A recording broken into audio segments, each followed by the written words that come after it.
എൻ്റെയൊക്കെ ചെറുപ്പകാലത്ത് അവലോസ് പൊടി വീട്ടിൽ ഇടയ്ക്കിടയ്ക്ക് ഉണ്ടാക്കും. മഴക്കാലത്താണ് അത് മെയിനായിട്ട് ഉണ്ടാക്കുക.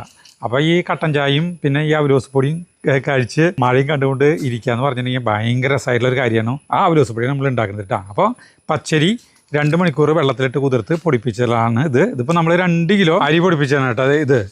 ഇനി വേണ്ടത് നമുക്ക് 4 നാളികേരം, നല്ല വലിയ നാളികേരം ചെരുകിയതാണ് കേട്ടോ, 4 അപ്പോൾ ആ നാളികേരം നമ്മൾ ഉണ്ടാക്കാൻ ഉദ്ദേശിക്കുന്ന ഉരുളിയിലേക്ക് ഇടുന്നു.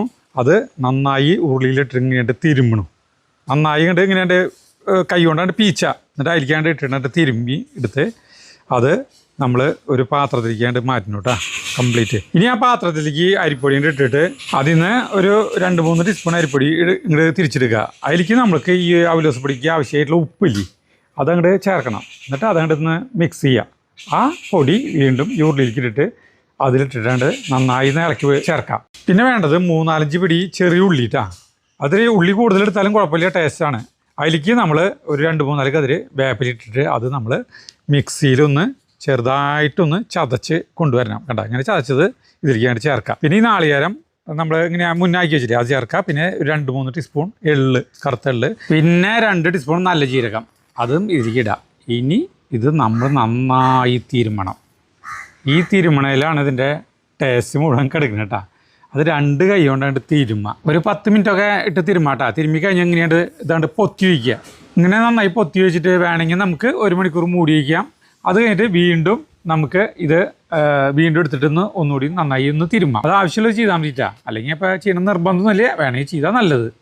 ഇപ്പം തന്നെ ഈ പൊടി വാരി തിന്നാൻ ഭയങ്കര ടേസ്റ്റാണ്, അടിപൊളി ടേസ്റ്റാണ് കേട്ടോ. അപ്പോൾ ഇത് ഇനി വറുത്ത് ഇതായി കഴിഞ്ഞിട്ടുണ്ടെങ്കിൽ പറയണ്ട. ഇനി നമ്മൾ അടുപ്പത്ത് വയ്ക്കുന്നു.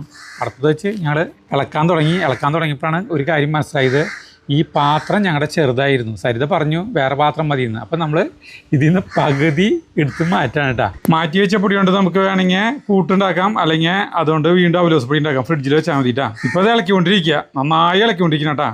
ഈ ഇളക്കിക്കൊണ്ടിരിക്കുന്നതിൻ്റെ ഇടയിൽ സരിത കൂട്ടും റോബസ്റ്റ് പഴമായിട്ട് വന്നു. അപ്പോൾ അത് ഞാൻ കഴിക്കുകയാണ് ഇതിൻ്റെ ഇടയിൽ കേട്ടോ. കൂട്ടും റോബസ്റ്റ് പഴം നല്ല കോമ്പിനേഷനാണ്. ഇതുകൊണ്ടുണ്ടാക്കിയ പൂട്ട് തകർപ്പൻ സാധനമാണ് കേട്ടോ.